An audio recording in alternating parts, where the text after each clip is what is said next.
Hello everyone.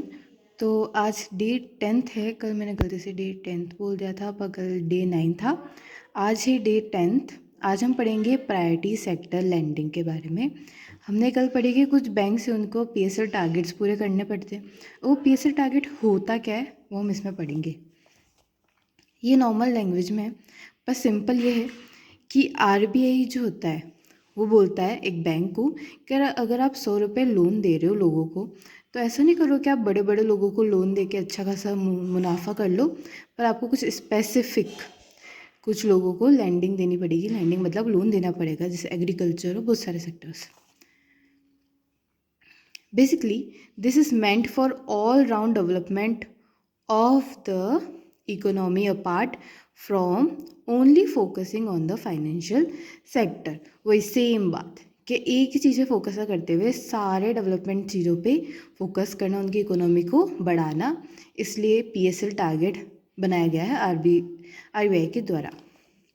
अब कौन कौन से होते पीएसएल में, कहाँ कहाँ आपको इन्वेस्ट करना है? आर्ट सेक्टर है, agriculture, education, exports, MSME, housing, social infrastructure, renewable energy और अदर्स। अब हम इन सब के बारे में एक एक के बारे में पढ़ेंगे कि अच्छा एग्रीकल्चर में कितना क्या देना है, क्या होता है एग्रीकल्चर में पूरा डिटेल में पढ़ेंगे। फर्स्ट सबसे पहले हम एग्रीकल्चर ही पढ़ेंगे। एग्रीकल्चर में लैंडिंग मतलब किस तरीके से दी जाएगी loans, farm credit, agriculture infrastructure, ancillary activities. सबसे पहले हम पढ़ेंगे फार्म क्रेडिट के बारे में। सबसे पहले एग्रीकल्चर के लिए कुछ भी और एक एलाइड एक्टिविटीज़ होते हैं उनके लिए। एग्रीकल्चर मतलब जो प्रॉपर सीड्स वगैरह उनके हिसाब से जो भी लोन दिया जाता है, एक तो इसमें दिया जाता है, और dairy, fishery, animal husbandry, poultry, bee keeping, sericulture, इनके लिए भी दिया जाता है। वह एग्रीकल्चर इंफ्रास्ट्रक्चर मतलब कि अगर आपको वहाँ पे है ना वेयर हाउस बनाने, गोडाउन बनाने, कोल्ड स्टोरेज बनाने हैं, जो भी उनका कंस्ट्रक्शन है उसके लिए अगर लोन लेना चाहे तो भी एग्रीकल्चर में आता है।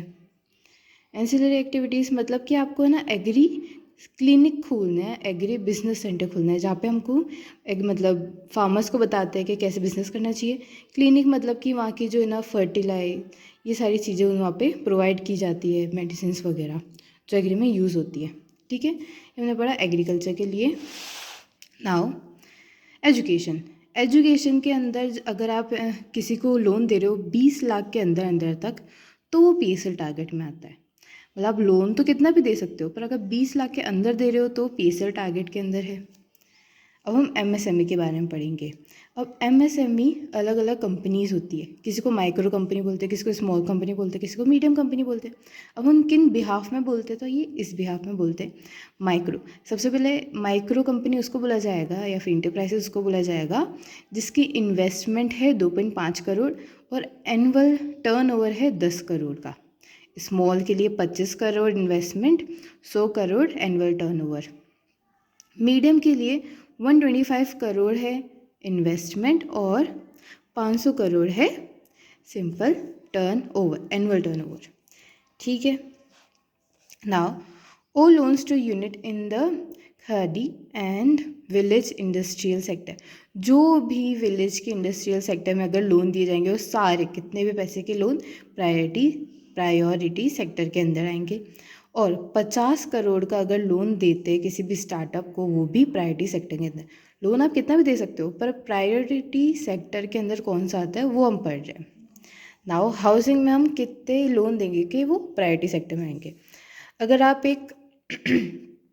आप एक मेट्रोपॉलिटन सिटी में रहते हो, मेट्रोपॉलिटन सिटी ये नहीं होता है कि जहाँ पे मेट्रो चलती है, उसका मतलब ये होता है कि जहाँ की पॉपुलेशन 10 लाख से ज़्यादा होती है उसको मेट्रो सिटीज़ कहा जाता है। अगर आप मेट्रो सिटीज़ में लेते हो, अगर आप 35 लाख का लोन ले रहे हो तो वो पीएसएल टारगेट में आता है। पर जो आपकी जो जगह, जैसे कोई भी हाउस के लिए लिया जाएगा हाउसिंग लोन, वो जो हाउस है वो 45 लाख रुपए से ज़्यादा नहीं होना चाहिए। नेक्स्ट, अगर आप एक अदर सेंटर्स में हो, मेट्रो सिटीज़ के अलावा जो भी सेंटर्स है उसके अंदर हो, तो वहाँ पे 25 लाख तक का अगर आप लोन लेते हो तो वो पीएसएल टारगेट में आता है। पर आपका जो वो घर, जिस घर के लिए ले रहे हो, वो 30 लाख से ज़्यादा का नहीं होना चाहिए। Now housing loan to banks. ये वाला एक सिंपल सा, अगर आप एक ना बैंक के पीओ हो, बैंक के क्लर्क हो, कोई भी हो, अगर आप कोई भी लोन लेते हो हाउस का, तो वो प्रायोरिटी सेक्टर में नहीं आता, ठीक है।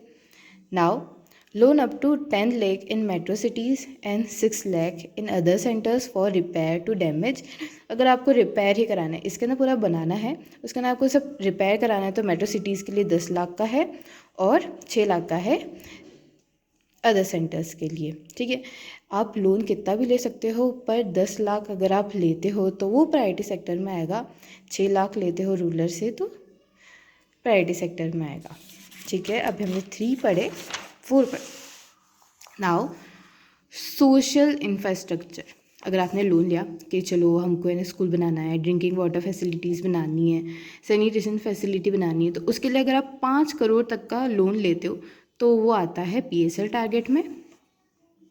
पर अगर आप हेल्थ केयर बनाते हो facilities under Ayushman Bharat in tier 2 and tier 4 centre, इसके बारे में हम डिटेल में पढ़ेंगे बाद में, अभी तो समझ लो कि टीयर 2 एंड टीयर 4 सेंटर होते हैं। तो अगर आप हेल्थ केयर के लिए बनाते हो तो वहाँ की लिमिट है 10 करोड़। तो अगर 10 करोड़ अगर आप लेते हो तो वो पीएसएल टारगेट में आता है, आप कितना भी लोन और ले सकते हो। नाउ रिन्यूएबल एनर्जी के लिए, जैसे कि आपको सोलर प्लांट या पावर जनरेटर ये बनाना है, ये भी डिफरेंट टाइप चीज़ें अगर जो भी रिन्यूएबल एनर्जी के रिलेटेड है, तो अगर आप 30 करोड़ का लोन लेते हो तो वो पीएसएल टारगेट में आता है। और अगर कोई हाउस होल्ड मतलब एक घर के लिए लेना है, घर के जैसे अगर हम छत पे सोलर पार लगाने, तो वहाँ के लिए अगर आप 10 लाख का लोन लेते हो तो वो पीएसएल टारगेट में आता है। ये सारे पीएसएल टारगेट बैंक के लिए ही होते हैं, बैंक ही इनके बारे में ज़्यादा ध्यान देता है। नॉर्मल इंसान के लिए इतना सोचने की चीज़ नहीं है। बैंक को सोचना है कि अच्छा ये 30 करोड़ इसने लिए तो ये पीएसएल टारगेट में आएगा, और मुझे पीएसएल जैसा अभी हमने पढ़ा था कि 40% पीएसएल टारगेट कंप्लीट करना है, तो टारगेट पूरे करने के लिए ये सब देखना पड़ता है कि अच्छा 30 करोड़ लिया तो ये पीएसएल में आ जाएगा, 10 लाख लिया तो पीएसएल में आ जाएगा, तो उनकी टारगेट्स पूरे होते हैं। अब हम कुछ अदर्स के बारे में पढ़ेंगे, जहाँ भी हमने लास्ट में पढ़ा था अदर्स भी होते हैं कुछ ऑप्शंस।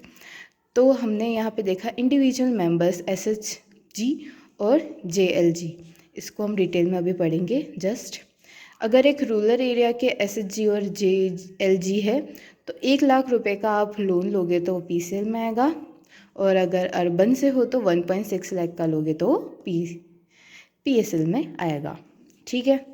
और अगर एसएचजी और एलएलजी 2 लाख लेंडिंग से ज़्यादा नहीं दे सकते हो, अगर वो एग्रीकल्चर एमएसएमई के अंडर कुछ एक्टिविटीज़ करता हो, जैसे loan for meeting social need, construction house और रिपेयर हाउस और एनी अगर the common activity started by, इसके लिए करते हो तो वो 2 लाख से ज़्यादा नहीं होगा। डिस्ट्रेस पर्सन वो होते हैं जो कि लोन के अंदर डूबा हुआ होता है, ठीक है। वो अगर 1 लाख का लोन ले सकता है, मतलब 1 लाख रुपए तक का अगर वो लोन लेता है वो पीएसएल में आता है। To prepay their debt to non institutional lender, अगर इसने कहीं से भी लोन लिया हो उसको देना हो वापस, तो वो 1 लाख तक का अगर लोन लेता है किसी भी बैंक से तो वो पीएसएल में आता है। अगर एक स्टार्टअप करना है और वहाँ पे अगर 50 करोड़ का लोन दे रहे हो आप, तो वो भी एक पीएसएल टारगेट में आएगा। कोई भी अदर देन एग्रीकल्चर एमएसएमई के लिए या फिर उसके लिए भी 50 करोड़ तक का अगर लोन ले रहे हो तो फिर वो बैंक के लिए एक पीएसएल टारगेट में होगा। Now weaker section, last weaker section में कौन कौन से आते हैं, अगर आप इन सबको अगर लोन देते हो इनमें से किसी को भी तो पीएसएल टारगेट में आएगा। SC/ST, people with disabilities, small and marginal farmers, self help group, जो SHG हमने पढ़ा उसकी फुल फॉर्म है self help group, minorities committee, individual women facility up to 1 lakh per borrower women's के लिए, जो कि अकेले artist village and cottage industry where individual credit limited do not exceed 1 lakh, जो भी आर्टिस्ट विलेज और कॉटेज उनके लिए 1 लाख से ज़्यादा नहीं। ओवरड्राफ्ट दे सकते 10,000 तक PMJY अकाउंट के प्रधानमंत्री जनधन योजना के according, provided the borrower rural area house hold annual income do not exceed 1 lakh and for non rural is 1.6 lakh, ठीक है। डिस्ट्रेस फार्मर भी जो मैंने बताया, जो डेट के अंदर डूबा हुआ होता है, उसको आप दोगे तो भी PSL टारगेट में आएगा। या फिर कोई भी फार्मर ना हो के कोई भी पर्सन भी हो जो कि फार्मर के अलावा कहीं भी अगर डेट में होगा, उसको भी दोगे तो आप वो PSL टारगेट में आएगा। नाउ तो हमने पढ़ा था SHG और JLG, ये क्या होता है? ये होता है self help group is primary and saving oriented group in which borrowing power is determined based on it's savings. मतलब 4-5 लोगों ने एक ग्रुप बना लिया और उन्होंने है ना एक एक महीने कुछ कुछ सेविंग्स की, फिर उसके हिसाब से लोगों को पैसे दिए।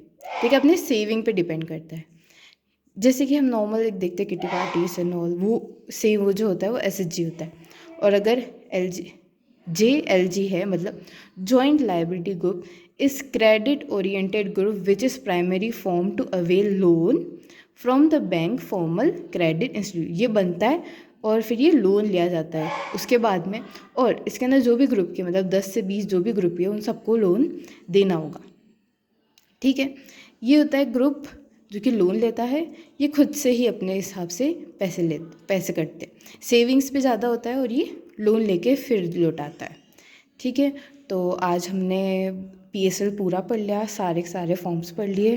कल हम कुछ नया टॉपिक लेके आएंगे। Thank you.